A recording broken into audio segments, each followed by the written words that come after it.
Thom Hartmann here on the best of the rest of economic and labor news. You need to know this. The Trans-Pacific Partnership will cost our nation nearly 500,000 jobs. That's the conclusion of a new report from economists at Tufts University Global Development and Environment Institute. And according to that report, our jobs being shipped overseas aren't the only reason we should be concerned about the TPP. Researchers said that claims about how the TPP will boost economic activity in the United States are based on unrealistic assumptions. They also predicted that the TPP, aka SHAFTA, will lower our GDP more than half a point over the next decade and decrease labor's share of income by 1.3%, which would worsen income inequality in the United States. In other words, shipping our jobs to low-wage nations will take money out of the pockets of American workers just to pad the bank accounts of corporate executives. Even the projections about how this deal will help developing nations appear to be wildly overstated. In this report, researchers estimated that a few of the nations involved in the TPP would gain a, quote, negligible boost from 1 to 3% of GDP.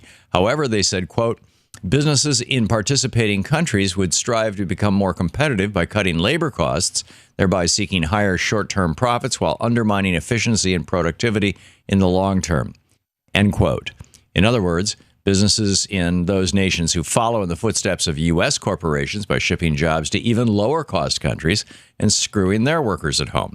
And these concerning statistics only add to worries about workers' rights, environmental regulations, and national sovereignty.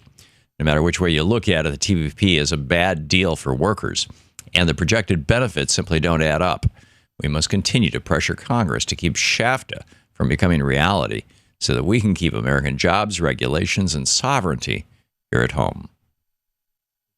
Since Michigan Governor Rick Snyder continues to fail the people of Flint, union plumbers have been stepping up to help those impacted by lead-tainted water. At the very end of last month, 300 plumbers and pipe fitters came from all over the country to install new faucets and water filters in Flint free of charge.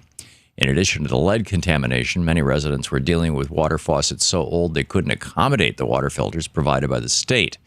So Plumbing Manufacturers International, a union, donated new fixtures and, a manufacturer, and members of the American Association of Journeymen and Apprentices showed up free to do the job.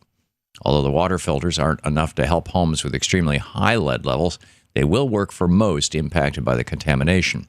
People of Flint have been dealing with this disaster for more than a year, but national media attention is finally bringing in some much-needed help. We should all take a cue from these generous union plumbers and help Flint stand up to Rick Snyder and his team of little dictators. Supreme Court Justice Ruth Bader Ginsburg has a warning for the American worker. She says arbitration clauses are as bad as the infamous Lochner ruling was against workers and consumers.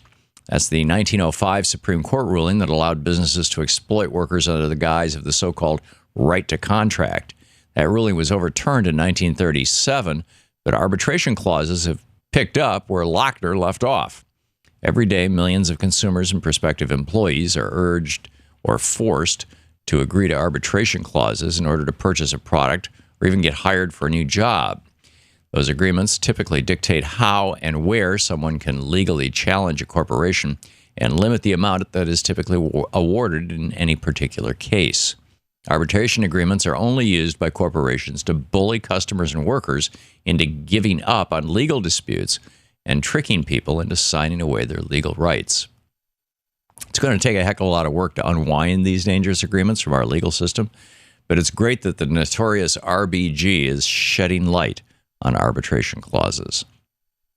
North Carolina's voting laws intentionally discriminate against people of color. That's the argument from attorneys who are working to overturn that state's restrictive voting laws, and that's why groups like the North Carolina NAACP sounded the alarm during the recent trial over the state's discriminatory voting restrictions. After the Supreme Court struck a vital blow to the Voting Rights Act, North Carolina reduced the number of early voting days, implemented a strict ID requirement, ended pre-registration, and prohibited same-day voter registration.